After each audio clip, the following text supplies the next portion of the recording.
உண்மையிலே physical activity exercise செய்யாட்டி உடம்பு சரியான சோர்ந்து போகுது. அடிக்கடி டயர்ட், இதெல்லாம் அடிக்கடி உணர்வு ஒரு விஷயமா தான் இருக்குது. எல்லாம் நினைக்கிறாங்க அந்த ஃபிசிக்கல் ஆக்டிவிட்டி எக்ஸசைஸ் செய்கிறேன்னா கட்டாயம் ஜிம்முக்கு போகணும், அதுக்கு ஒரு டைம் உண்டு ஒதுக்கணும், சல்லி சேவ் பண்ணணும்னு கடைசிக்கு ஒன்றும் செஞ்சு பட்டதில்லை. ஃபிசிக்கல் ஆக்டிவிட்டியும் செஞ்சு பட்டதில்லை, எக்ஸசைஸ் செஞ்சு பட்டதில்லை. பல நோய்கள் கூடுறது தான் கடைசியாக செஞ்சது. நான் நினைக்கிறேன் டாக்டரும் எக்ஸசைஸ் ஒன்று செஞ்சு கொண்டிருக்கிறாரு. நான் அவர்கிட்ட கேட்போம் ஃபிசிக்கல் ஆக்டிவிட்டி சம்மந்தமாக ஏதாவது என்னை விட அவர் பொருத்தமாய். டாக்டர், ஃபிசிக்கல் ஆக்டிவிட்டி சம்மந்தமாக நீங்கள் வந்து எக்ஸசைஸ் செஞ்சு பண்ணிக்கிறீங்க, இது சம்மந்தமாக ஏதாவது சின்ன ஒரு விஷயம் சொல்லிட்டு தொடங்கலாம்.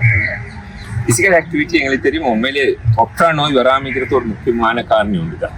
இந்த தொற்றா நோய்க்கு பல காரணிகள் இருக்கிறது. சாப்பாடு அன்ஹெல்தி டயட்னு சொல்லுவோம், ஃபிசிக்கல் இன்ஆக்டிவிட்டி சொல்லுவோம், அதே போல் டொபாக்கோ யூஸ் சொல்லுவோம், அதே போல் இன்னும் ஒன்று முக்கியமானது ஆல்கோஹால் யூஸ். இந்த நாளிலும் இதில் நாங்கள் பொதுவாக சொல்லுவோம் எக்ஸசைஸ் செய்யாமல் விட்டுறது அல்லது ஃபிசிக்கல் ஆக்டிவிட்டி செய்யாமல் விட்டுறது முக்கியமான ஒரு காரணி தொற்றா நோய் வாரது. இப்போ அதை தடுக்கிறதுக்கு ஒரு சின்ன விஷயம் செஞ்சால் போதும். அதாவது ஒரு நாளைக்கு 30 நிமிடம் மேனி 5 நாளைக்கு ஒரு கிழமையில எக்ஸசைஸ் செய்கிறது. 30 நிமிடம் மேனி for 5 days 5 நாளைக்கு ஒரு கிழமையில எக்ஸசைஸ் செய்கிறது. இதனால நிறைய லாபங்கள் வரும். அதே போல இது சிம்பிள் இன்டர்வென்ஷன் தொற்று நோய் வராமிக்கிறது. எனவே நாங்கள் ஃபிசிக்கல் ஆக்டிவிட்டியை தொடர்ந்து செய்வோம்.